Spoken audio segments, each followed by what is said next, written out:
बंधुओं, नाम संकीर्तन की क्या महिमा है।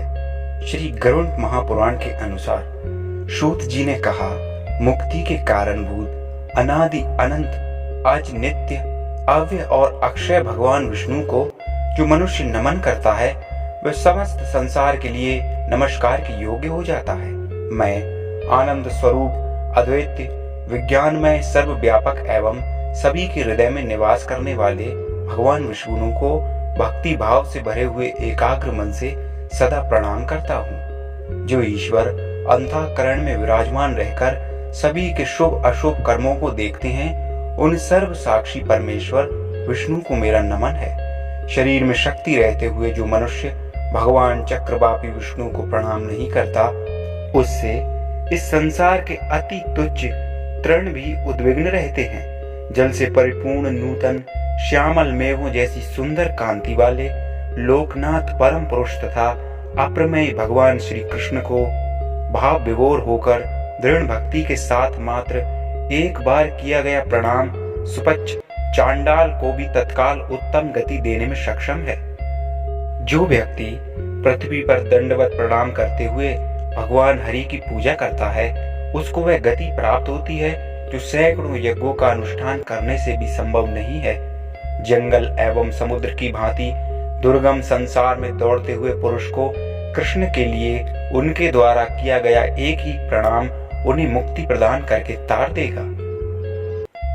बैठा हो, शयन कर रहा हो अथवा जहां कहीं भी रह रहा हो, हर स्थिति में कल्याणकामी पुरुष को नमो नारायण मात्र का स्मरण करना चाहिए।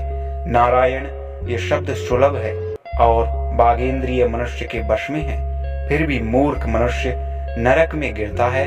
इससे बढ़कर आश्चर्य क्या होगा। यदि कोई चार मुखों से युक्त हो जाए अथवा उसके करोड़ों मुख हो जाएं, चाहे कोई विशुद्ध चित्त वाला मनुष्य हो, फिर भी वह देव श्रेष्ठ भगवान विष्णु के गुणों से संबंधित 10,000वें भाग का भी वर्णन नहीं कर सकता।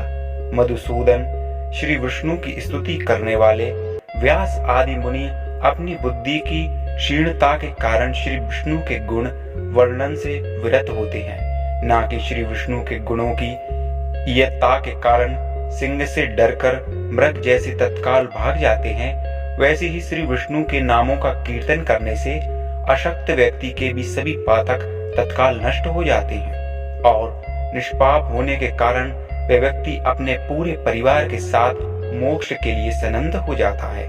स्वप्न में भी भगवान नारायण का नाम लेने वाले मनुष्य अपनी अक्षय पाप राशि को विनष्ट कर देता है।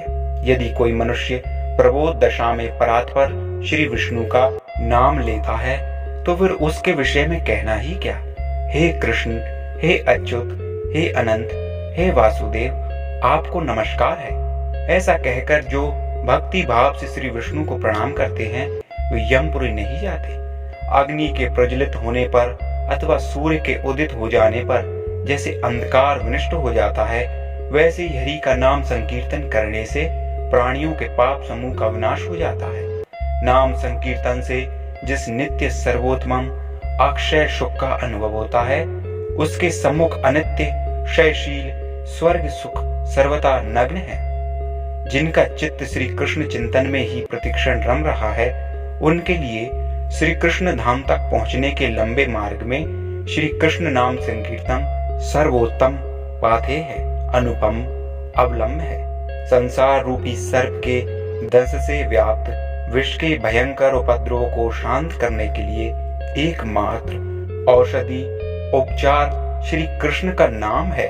इस वैष्णव मंत्र का जप करके मनुष्य संसार बंधन से मुक्त हो जाता है।